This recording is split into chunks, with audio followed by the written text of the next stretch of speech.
Ketika matahari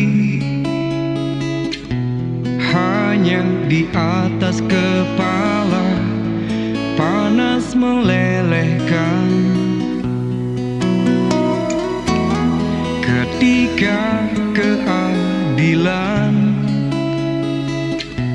akan ditegakkan di hari akhir zaman,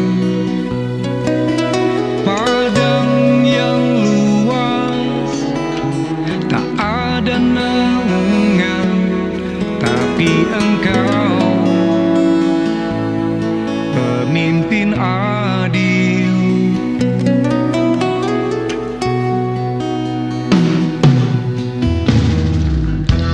Setiap manusia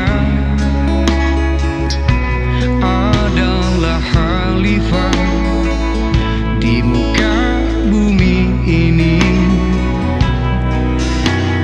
Engkau khalifah dari khalifah, kau dinaungi, kau dirahmati.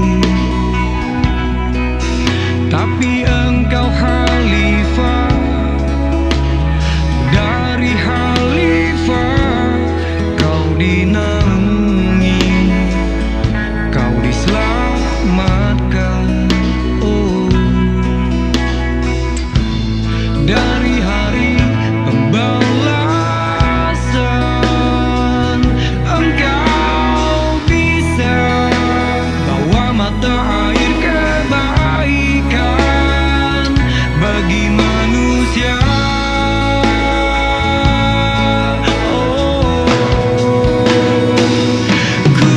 Kuasamu juga bisa menenggelamkan umat manusia.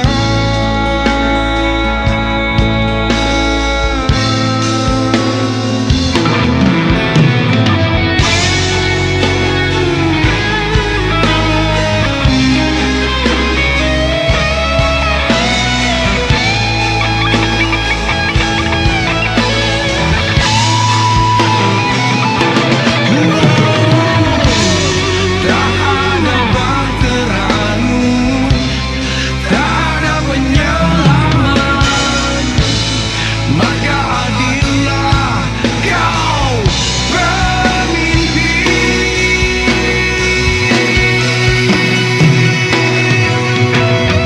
Engkau khalifah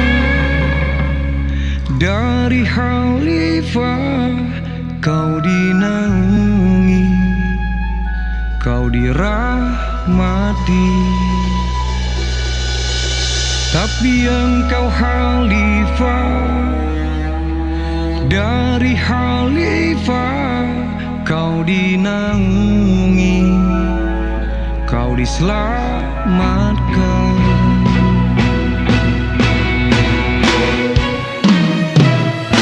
Engkau bisa bawa mata air kebaikan bagi manusia.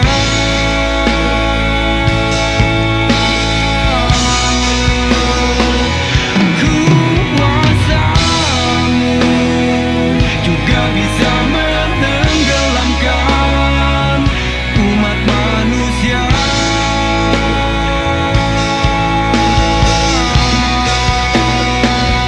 Engkau bisa bawa mata air kebaikan bagi manusia.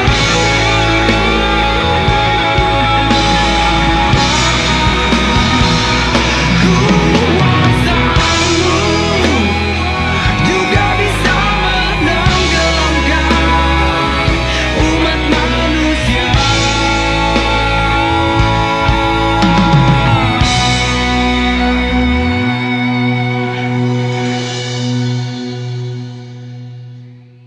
Tapi engkau khalifah dari khalifah, kau dinaungi, kau diselamatkan.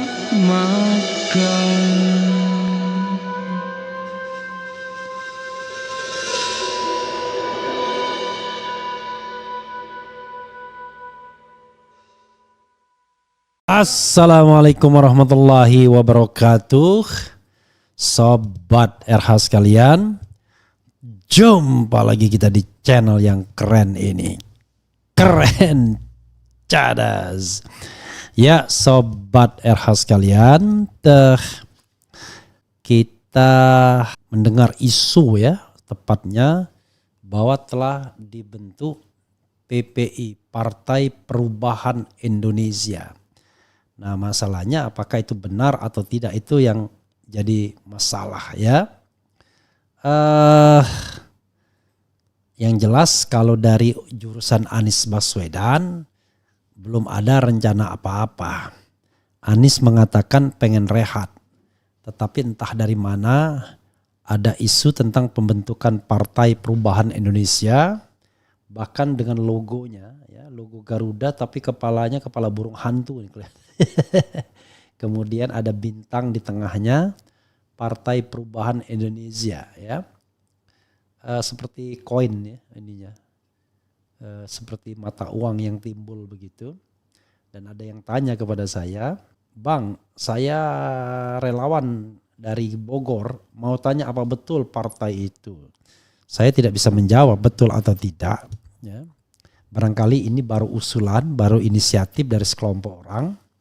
Dan arahnya adalah agar Anies Baswedan membentuk partai politik. Dan karena yang dibawa jargon perubahan ya, Partai Perubahan Indonesia atau PPI ya, boleh juga. Belum ada yang jelas ya, tetapi menurut saya partai itu ada dua kemungkinan. Dibentuk oleh Anies sendiri atau dibentuk oleh para relawannya lalu meminta Anies. Seperti Demokrat dulu yang membentuk bukan SBY, sepanjang yang saya tahu yang membentuk adalah orang-orang yang loyal dengan SBY, yang ingin menjadikan SBY, sama seperti Partai Sri juga begitu. Itu orang-orang yang loyal sama Sri Mulyani, berharap Sri Mulyani akan bisa dicalonkan sebagai calon presiden. Ternyata Partai Sri tidak lolos, Partai Demokrat ternyata sekarang menjadi partai keluarga ya. Jadi sobat sekalian, ini Partai Perubahan Indonesia, karena kalau memang mau berpolitik ya tidak ada cara lain dengan partai politik kecuali kalau Anies mau jadi guru bangsa. Kan pilihannya menjadi seorang politisi ya, sudah terjadi karena dia ikut kontestasi Pilpres, atau menjadi guru bangsa balik ke kampus. Dugaan saya Anies tidak tertarik menjadi guru bangsa karena DNA dia adalah DNA petarung ya, bertarung di dalam medan politik. Karena itu menurut saya dia tidak akan kembali menjadi rektor. Bahkan kalau harus memilih menjadi rektor sebuah kampus atau menjadi cagup DKI, ya dia lebih memilih cagup DKI menurut saya, lebih memilih berkelahi ya. Jadi itu yang harus kita pahami ya. Jadi sekali lagi sobat era sekalian, Partai Perubahan Indonesia bisa saja digagas, diinisiasi oleh katakanlah orang-orang atau relawan-relawan Anies Baswedan. Mereka bentuk lalu kemudian diserahkan kepada Anies. Jadi Anies tahu beres ya. Atau Anies yang membentuk. Mana pilihannya terserah saja. Tapi yang jelas memang partai itu berbeda dengan kalau kita bicara mengenai intelektual message ya. Pesan-pesan intelektual itu berbeda. Karena itu ada orang yang cocok untuk menjadi aktivis partai politik, ada yang tidak cocok ya. Ada yang cocoknya ya jadi guru bangsa saja, jadi pengkritik ya, bukan pencari kekuasaan ya. Jadi begitu sobat era sekalian ya. Sekali lagi memang isu ini menyebar kemana-mana dan sudah ada di grup-grup WA, tetapi tentu belum ada kejelasan ya soal pembentukan ini. Tidak hanya partai politik, ada yang mengusulkan pembentukan ormas atau pembentukan koperasi. Ya tergantung misinya. Kalau mau misinya tentang humanisme, kemanusiaan, ya ormas lah. Tapi kalau misinya mau misi politik, ya merebut kekuasaan, mengontrol kekuasaan, ya partai politik. Kalau misinya pemberdayaan umat, ya koperasi lah. Jadi tergantung apa yang ingin dicari. Tiga-tiganya juga bisa dibentuk partai politik perubahan, ormas perubahan, Indonesia ya. Kemudian koperasi perubahan juga boleh ya. Sekali lagi ini adalah gosip baru ya. Belum pasti. Ada yang mendorong pembentukan partai ini, sudah bikin logo segala. Tapi apakah ini akan disambut Anies atau tidak, nanti akan kita lihat ke depannya. Feeling saya ya Anies pasti akan mengakomodir pembentukan partai politik itu sebelum pilkada. Karena bagaimanapun menurut saya DNA-nya Anies ada DNA politik ya. Mudah-mudahan baik semuanya. Wassalamualaikum warahmatullahi wabarakatuh. Keren. Cadas.